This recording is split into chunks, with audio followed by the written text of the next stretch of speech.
served his country with honor, a black veteran marked by battles seen and unseen, only to face a new war on home soil, a routine traffic stop, a racist cop with a hidden agenda, and a life suddenly derailed by planted drugs. The officer smirked, confident in his lie, unaware that the small lens pinned to his own chest was silently recording his betrayal. That tiny eye, meant to ensure his accountability, was about to become his accuser, judge, and jury. Friends, viewers, seekers of justice, welcome back.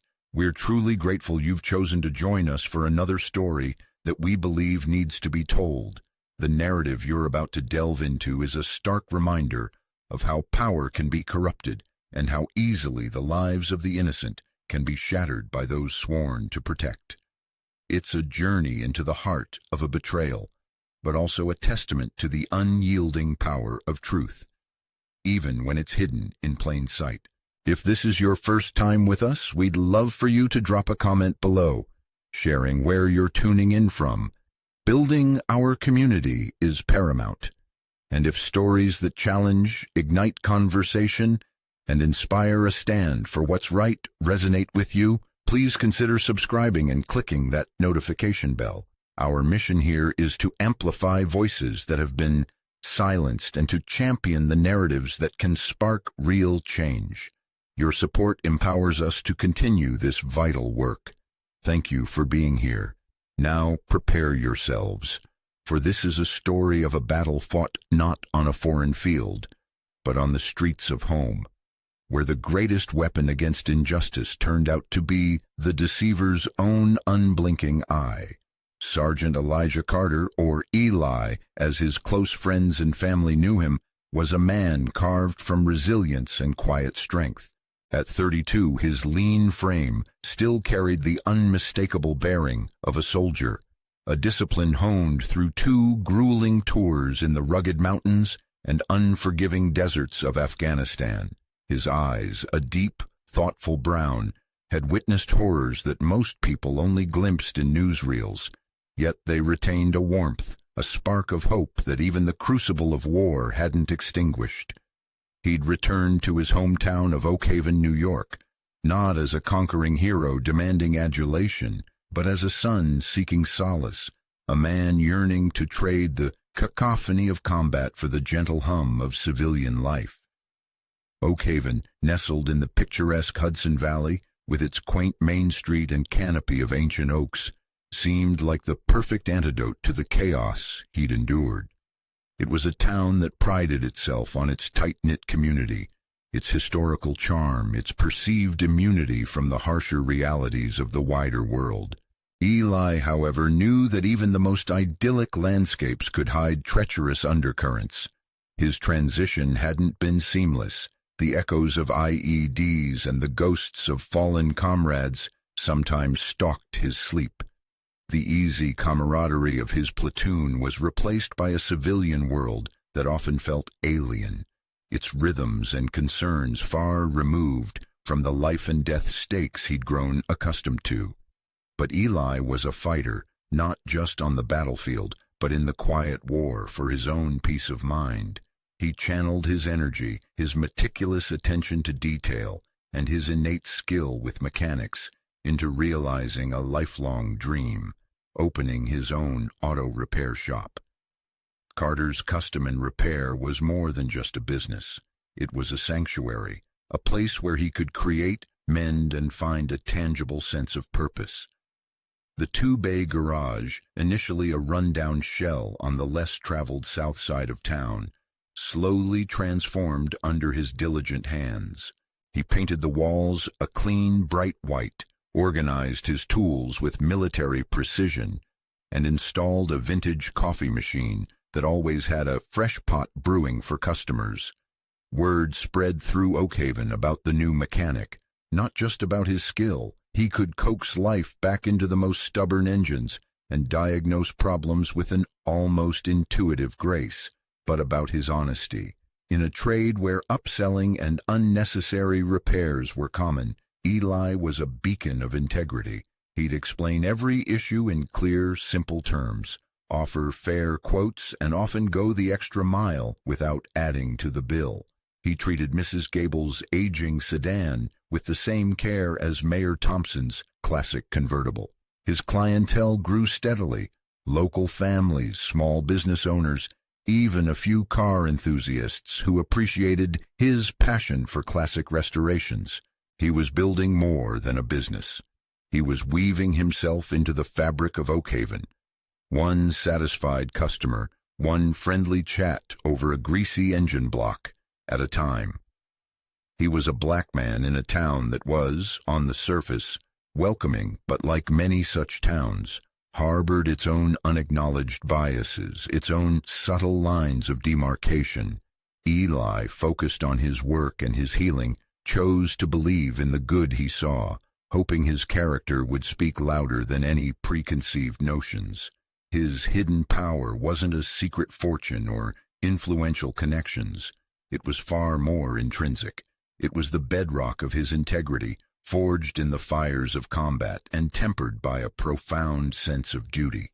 It was the quiet dignity he wore like a second skin, a refusal to be diminished by circumstance or by the prejudice of others. It was his service record, a silent testament to his courage, leadership, and unwavering commitment to the values he'd sworn to uphold. And, ironically, an unblinking piece of technology, a body-worn camera designed to ensure accountability, would become an unwitting ally in his fight for truth, though he wouldn't know it until his world was turned upside down. He still clung to the belief, a relic of his military indoctrination perhaps, that systems, by and large, were designed to be fair, that if one followed the rules and acted with honor, justice would ultimately prevail.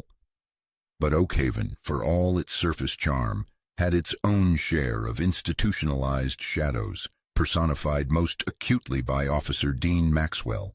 Maxwell wasn't an outsider. He was Oakhaven born and bred, a 15-year veteran of the local police department. He saw himself not just as a lawman, but as the town's moral custodian, the self-appointed guardian of its traditional values. This guardianship, however, was filtered through a lens of deep-seated cynicism and a barely concealed prejudice against anyone who didn't fit his narrow definition of belonging. Minorities, newcomers, anyone who challenged his authority, however subtly, became targets for his particular brand of proactive policing. His personnel file hinted at a pattern, a string of citizen complaints, often alleging harassment or excessive force that had a curious way of being dismissed or buried. Maxwell was adept at navigating the internal politics of the small department, his actions often shielded by a blue wall that prioritized loyalty over accountability. Eli had encountered Officer Maxwell on a few occasions prior to the fateful night. Each interaction, though seemingly minor, left a residue of unease. There was the time Eli had calmly and politely pointed out that Maxwell was misinterpreting a local bylaw concerning customer vehicles parked near his garage overnight. Maxwell's face had tightened, his eyes glinting with resentment at being corrected, especially by Eli.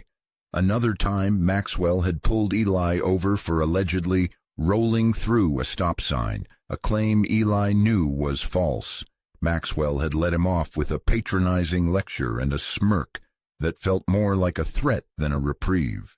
Eli sensed a distinct animosity from the officer, an undercurrent of disdain that seemed to intensify with each encounter. Maxwell appeared to take personal offense at Eli's quiet confidence, his refusal to be intimidated, his very presence as a black man who carried himself with an air of self-respect that Maxwell seemed determined to erode. Eli, ever the pragmatist, simply tried to steer clear, focusing on his work and hoping to avoid further confrontation. He didn't realize that for men like Maxwell, avoidance wasn't an option. It was an invitation to escalate. The collision course was set, not by Eli's actions, but by Maxwell's festering prejudice. The late Tuesday evening air was crisp and cool, as Eli Carter steered his meticulously maintained Ford F-150 towards home. The glow of the dashboard lights cast a soft illumination on his tired but content face. It had been a long, arduous day at Carter's Custom and Repair, wrestling with a particularly obstinate transmission for Mrs. Henderson, an elderly widow who relied on her aging Buick. He'd finally managed to diagnose and fix the complex issue, charging her only for the parts and a fraction of the labor he'd actually invested. That was Eli's way. The satisfaction of a job well done, of helping someone out, often outweighed the monetary reward. He was humming softly to a classic soul tune on the radio, his thoughts already turning to a hot shower and the leftover stew waiting for him. He signaled a clear, deliberate click of the indicator well in advance of his left turn onto Elm Street, the final stretch before his small, rented bungalow. As his truck began the turn, the night behind him erupted in a blinding flash of red and blue. His heart lurched. The Oakhaven PD cruiser, and in the pit of his stomach a cold knot of dread tightened. He had a very bad feeling he knew exactly who was behind the wheel. Officer Dean Maxwell approached Eli's driver's side window with a slow, deliberate saunter, the kind that telegraphs an overweening sense of authority. His silhouette was framed by the strobing lights of his cruiser, casting long, dancing shadows that seemed to writhe with a life of their own. One hand rested on his holstered Glock, a casual but unmistakable gesture of dominance. A smirk, Eli's least favorite of Maxwell's expressions, was already playing on his lips. "Evening, Carter," Maxwell drawled, his voice a syrupy blend of mock bonhomie and underlying menace. "Got your license and registration handy? You know the drill by now, don't you?" Eli met the officer's gaze, his own expression carefully neutral, though his pulse was hammering a frantic rhythm against his ribs. He'd learned in the harshest of environments to mask his fear, to project calm even when his insides were churning. "Officer Maxwell," he responded, his voice steady. "Is there a problem? I was adhering to the speed limit, and I'm certain I signaled." "Failure to signal a minimum of 100 feet prior to executing a turn, Carter," Maxwell recited, the charge sounding rehearsed, almost rote. "Section 1163 of the New York State Vehicle and Traffic Law. Details, Carter. It's always in the details." He tapped the brim of his cap. Eli knew with a sickening certainty that he had signaled correctly. This was a pretext, a flimsy excuse for a stop he felt was anything but routine. He retrieved his documents from the glove compartment, his movements measured and precise, and handed them over. Maxwell's flashlight beam lingered on Eli's face for an uncomfortably long moment before sweeping dismissively through the cab of the truck, as if searching for something or someone that didn't belong. "Working late again, Carter?" the officer queried, his tone laced with an insinuation that Eli found deeply offensive. "Your little garage must be quite the bustling enterprise. Lots of comings and goings. At all hours, I hear." The implication was as subtle as a sledgehammer. Eli's jaw tightened, but he kept his voice even. "I run a legitimate business, officer. I was just finishing up a repair for Mrs. Henderson. Her Buick needed a new transmission solenoid." Maxwell let out a short, derisive chuckle. "Mrs. Henderson, huh? Sweet old lady. Probably doesn't know what really goes on in places like yours after dark." He made a show of scrutinizing Eli's license again.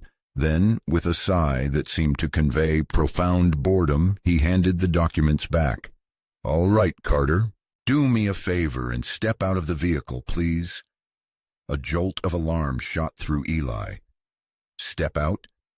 "Officer, with all due respect for an alleged signal infraction, is that standard procedure?" Maxwell's eyes, cold and reptilian, narrowed. "I smell marijuana emanating from your vehicle, Carter. he stated, his voice flat, devoid of any emotion save for a chilling certainty. A very distinct odor, and that, as you should know, gives me probable cause to conduct a search of your person and your vehicle. So I'm going to ask you one last time, nice and polite. Step out of the damn truck. Eli's mind reeled. Marijuana. He hadn't smoked marijuana since a brief experimental phase in his late teens, long before the Army. He never allowed it in his truck, his home, or anywhere near his garage. This was a blatant, outrageous lie. He knew it, and he knew Maxwell knew it too. This was a setup unfolding with terrifying speed. Arguing, he realized, would be worse than futile. It would be playing into Maxwell's hands, giving him the excuse he was clearly seeking to escalate the situation. With a deep, steadying breath that did little to calm the storm raging inside him, Eli cut the engine, unbuckled his seatbelt, and slowly, deliberately, pushed open the driver's side door. The cool night air felt suddenly frigid against his skin. Hands on the hood, legs spread. "You know the position," Maxwell barked, his voice now dripping with undisguised contempt. Eli complied, the familiar, humiliating posture a bitter echo of training exercises, now perverted into a tool of oppression. He felt Maxwell's hands pat him down, roughly, invasively, lingering a moment too long. Nothing. Of course, there was nothing. He wasn't a criminal. "Don't you move a muscle, Carter. Stay right there," Maxwell commanded, his voice a low growl. He then turned his attention to the interior of Eli's F-150. Eli, his face pressed against the cool metal of the hood, could only watch in his peripheral vision, his senses on high alert. He saw Maxwell's silhouette lean into the cab, rummaging through the clutter on the passenger seat. Old invoices, a stray wrench, a coffee-stained map. Then, for a fleeting, almost imperceptible moment, Maxwell's back was mostly to him. The officer's right hand, shielded from direct view, seemed to dip into his own tactical vest pocket, then move towards the dark crevice between the passenger seat and the center console. It was a movement so swift, so furtive, that Eli almost doubted he'd seen it. But a sliver of ice, colder than any fear he'd known in combat, pierced his heart. Maxwell straightened up, a beat of theatrical suspense, then turned back towards Eli. His face was a mask of feigned surprise, but his eyes glinted with a dark, predatory triumph.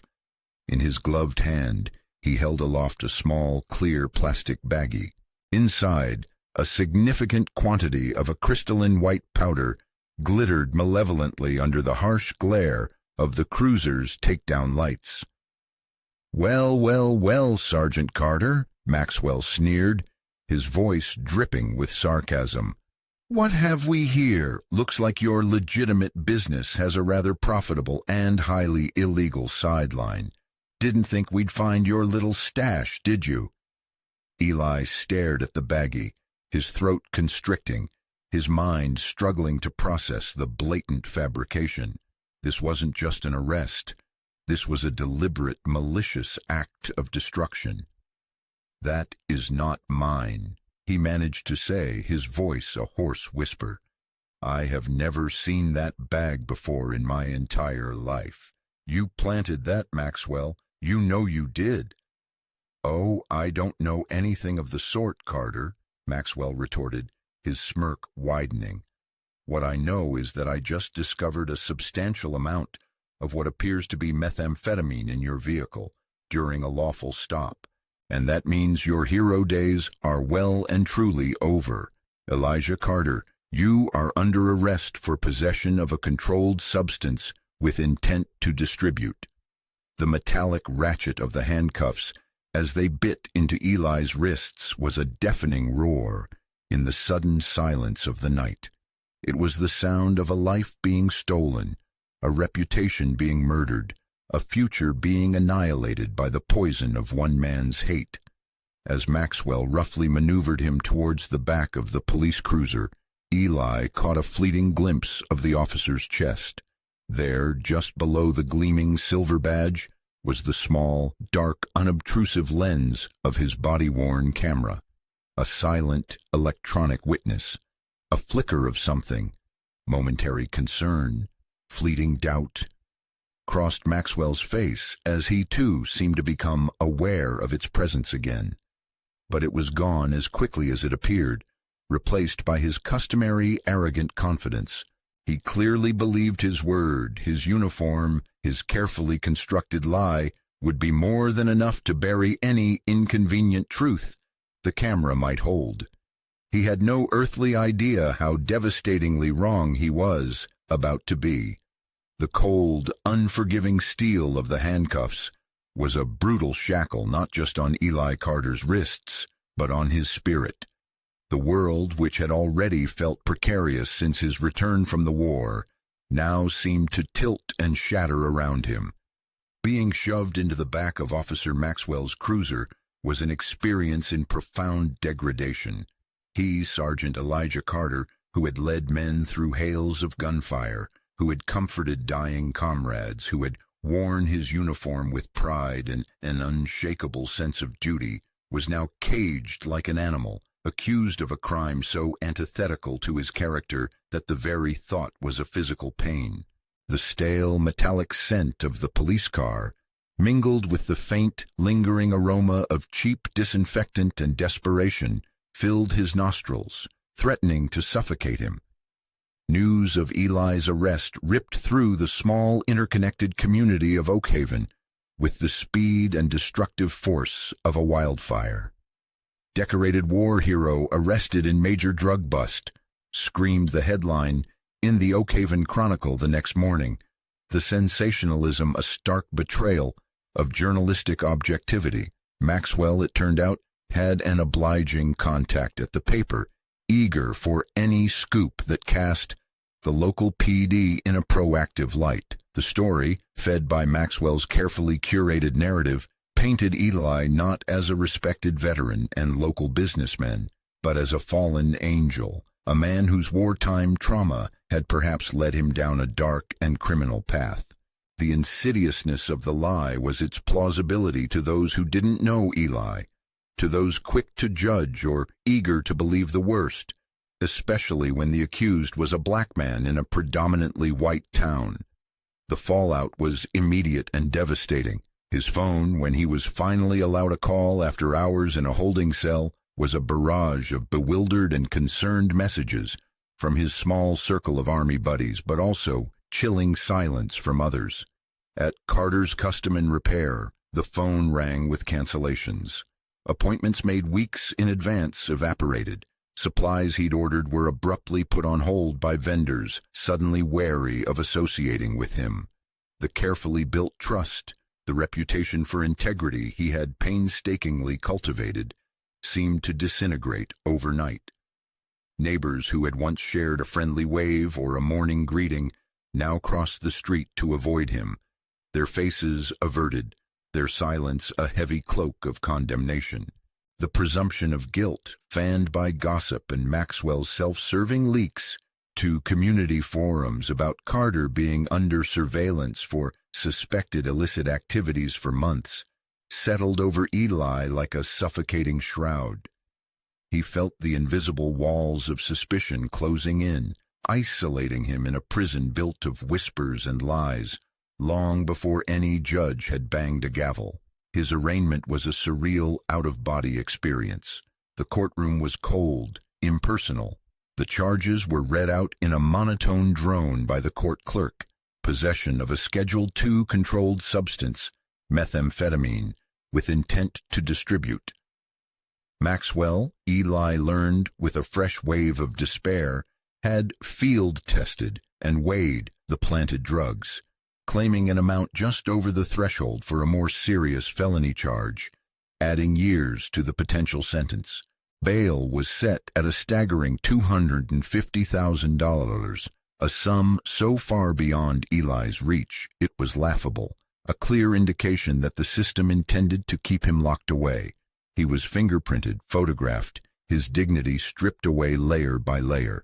He spent 3 agonizing days in the county jail, a place teeming with real despair, the clang of steel doors and the disembodied shouts of other inmates, a constant jarring reminder of his new reality. The camaraderie of the barracks was replaced by the crushing loneliness of a cell.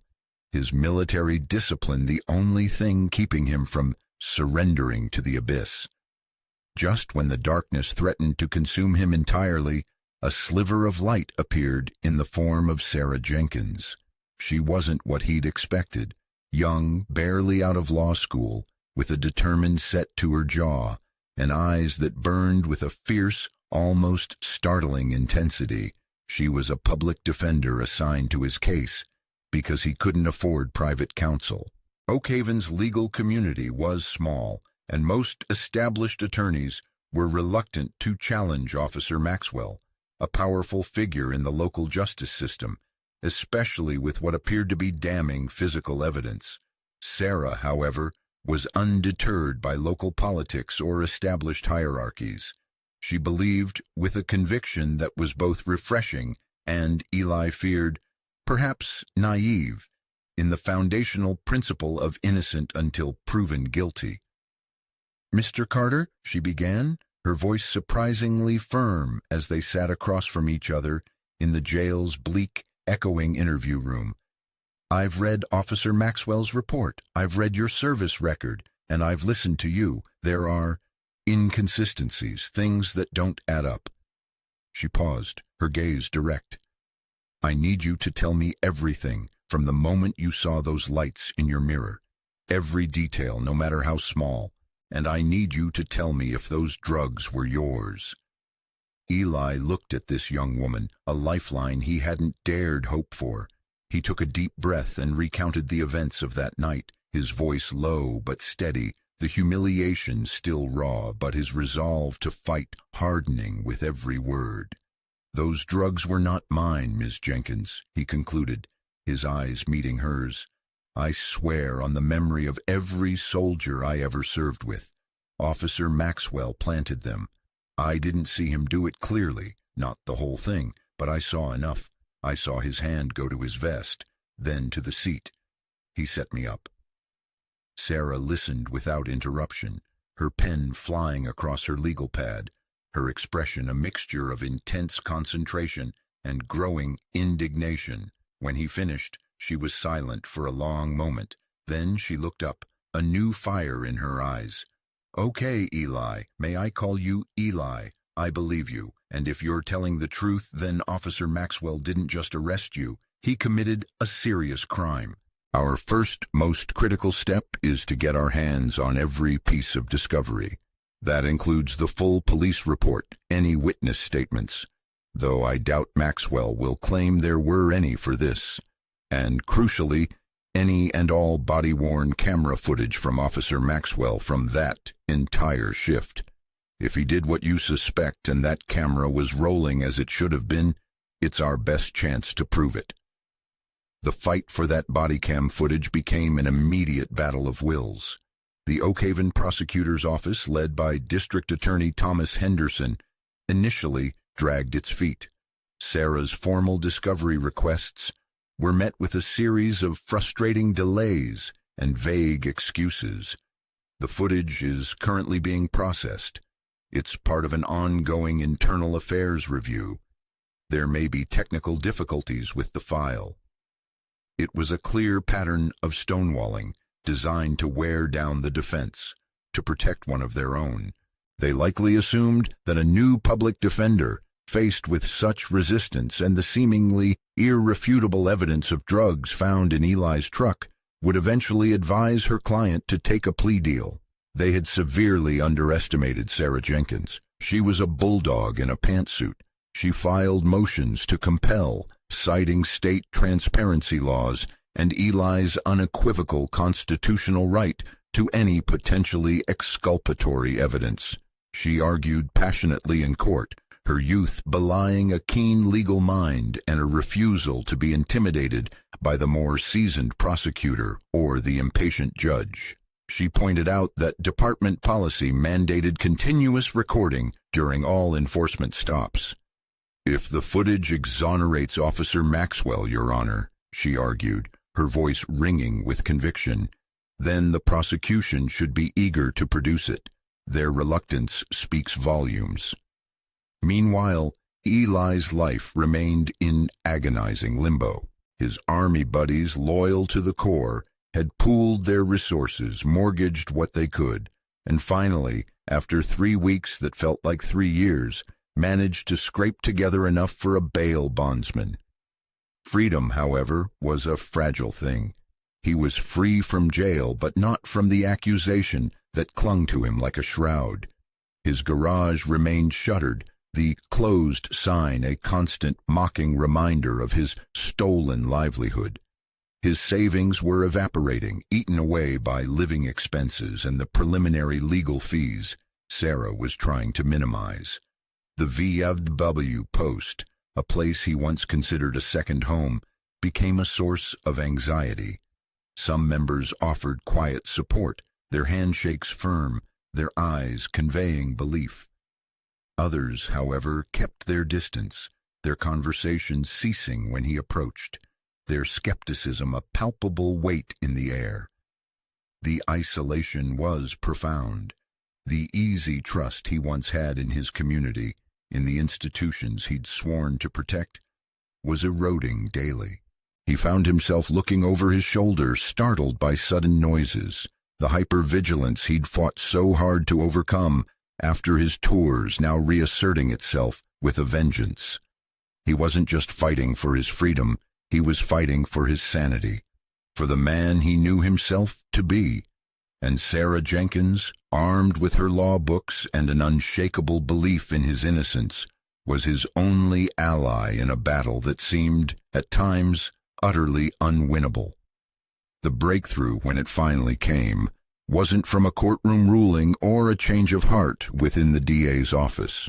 It arrived through a channel so unexpected it felt like an act of providence, or perhaps the desperate act of a conscience finally pushed too far. A plain brown envelope with no return address landed on the desk of Martin Holloway, a seasoned investigative journalist at the Hudson Valley Herald, a regional newspaper known for its fearless, in-depth reporting on local government and law enforcement. Holloway had a reputation for being a journalistic bloodhound, unearthing stories that others missed or were too afraid to touch. Inside the envelope was a single data stick and a typed anonymous note. "Officer Maxwell, Oak Haven PD, traffic stop of Elijah Carter. The truth needs to come out. Watch his hands." Holloway, intrigued and sensing a story far deeper than the initial reports of a vet's drug bust, plugged the stick into his computer. What he saw made the hairs on the back of his neck stand up.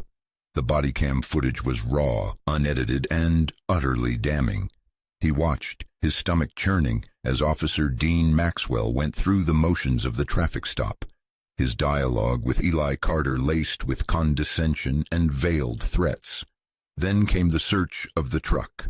Holloway leaned in, his eyes glued to the screen, remembering the anonymous note.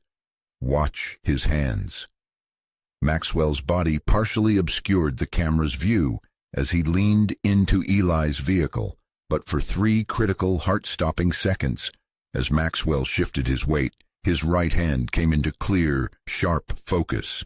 Holloway saw it all, the hand slipping into Maxwell's own tactical vest pocket, the fingers deftly retrieving the small, clear baggie filled with white powder, the swift, almost practiced motion as he tucked it deep into the crevice between the passenger seat and the center console. Then Maxwell patted the area down, a theatrical gesture of searching, before triumphantly discovering the contraband moments later. Holloway felt a wave of cold fury wash over him. He replayed the crucial seconds again and then again, each viewing solidifying the sickening truth. This wasn't a case of mistaken identity or a questionable search. This was a deliberate, cold-blooded frame-up, captured in irrefutable detail by the officer's own camera. He knew with absolute certainty that he was looking at a Pulitzer-worthy scandal, but more importantly, at the key to an innocent man's freedom. His first call after verifying the video's metadata for any signs of tampering, there were none, was to Sarah Jenkins. He explained what he had without revealing his source. Sarah drove to Holloway's office, her heart pounding with a mixture of hope and trepidation. They watched the footage together in his cluttered, paper-strewn office. When the moment of the plant occurred, Sarah let out a gasp, her hand flying to her mouth. Tears welled in her eyes, tears of outrage, of vindication, of profound relief. "That's it," she whispered, her voice thick with emotion. "That's the whole damn thing." The silent, impartial witness, the BODYCAM Maxwell had either forgotten or arrogantly dismissed, had not just captured a moment, it had captured his crime, his betrayal, his soul-deep corruption. The hidden power wasn't some influential connection. It was the simple, unblinking truth recorded by a machine, brought to light by an anonymous act of courage and the diligence of a journalist. The game had just changed, irrevocably. Sarah Jenkins now held the weapon that could not only free Elijah Carter, but also bring down the man who had tried to destroy him. The 48-hour window Martin Holloway had given Sarah Jenkins before he published the story felt like both an eternity and a terrifyingly short fuse. Armed with the irrefutable BODYCAM footage, Sarah immediately contacted District Attorney Thomas Henderson's office, requesting an emergency ex parte meeting. She was deliberately vague about the specifics, only stating that she had new incontrovertible evidence directly impacting the Elijah Carter case that requires the district attorney's immediate personal attention to prevent a grave miscarriage of justice. The urgency and formality of her tone, so different from her previous polite but firm requests, clearly signaled a shift in the dynamic. Henderson, likely sensing that the ground beneath his feet was about to give way, reluctantly agreed. The meeting took place in Henderson's large, imposing office, the walls adorned with commendations and photos of him shaking hands with various political figures. Eli Carter sat beside Sarah, his face a stoic mask, but his eyes held a new light, a spark of defiance that had been nearly extinguished. Sarah, calm and composed despite the adrenaline coursing through her veins, wasted no time on pleasantries. "Mr. Henderson," she began, "we have obtained Officer Maxwell's BODYCAM footage from the night of Mr. Carter's arrest." She placed a laptop on the polished mahogany conference table and turned it to face the DA. "I believe you need to see this." Henderson leaned back in his leather chair, his expression a mixture of skepticism and annoyance. "Ms. Jenkins, if this is another fishing expedition—" "It's not," Sarah interrupted, her voice cutting through his bluster. She clicked play. The large monitor on Henderson's wall, usually displaying crime statistics or budget projections, flickered to life with the grainy, unsettling footage from Maxwell's chest. The DA watched, his expression slowly morphing as the scene unfolded. Maxwell's condescending dialogue, Eli's polite but firm responses, the demand for Eli to exit the vehicle. Henderson shifted uncomfortably in his seat. Then came the critical moment, Maxwell leaning into the truck, the clear view of his hand retrieving the baggie from his own vest, the deliberate placement of the drugs, the feigned discovery. Henderson stared at the frozen image of Maxwell's hand, the damning evidence undeniable. The silence in the room was absolute, save for the quiet hum of the city outside. The district attorney's face, moments before a mask of professional skepticism, was now a study in horrified comprehension. He looked as if he'd been physically struck. He ran a hand over his face, then looked at Sarah, then at Eli, his eyes filled with a dawning, profound dismay. "Ms. Jenkins," he finally said, his voice barely a whisper. I am utterly appalled. This is beyond egregious." The carefully constructed case against Elijah Carter imploded in that instant. D.A. Henderson, recognizing the catastrophic legal and ethical implications, moved with uncharacteristic speed. All charges against Eli were immediately and unconditionally dropped, with a formal apology issued by the district attorney's office for the grievous error in judgment and the profound injustice he had suffered.